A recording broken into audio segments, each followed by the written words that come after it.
social web is the first time I actually felt old. Up until the social web, I kind of knew what was going on all the time.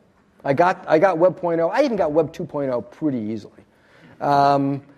I was a very active sort of participant in what was going on in the music and entertainment area all through the 90s. And I was translating a lot of that into web businesses.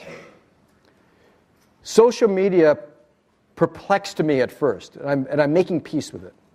But it perplexed me at first because I couldn't understand a number of things. I couldn't understand why people were so interested in being distracted constantly. I couldn't understand why people were so interested in sharing so much. I couldn't understand the lack of privacy. I couldn't understand the concept of having 1,000 friends. I couldn't understand the phenomena. But here's where I've come out in it today.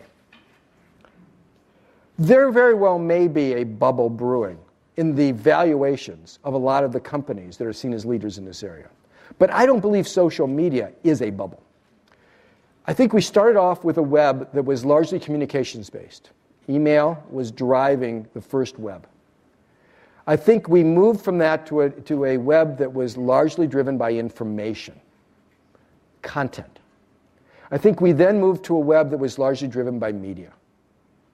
I think it is very natural that we are now in a web that is driven by people. I think social is actually a misnomer now. As little as I am a denizen of the social web, when somebody comes into me and uses the term social, by and large, I figure they don't get it. Because it is just in the air.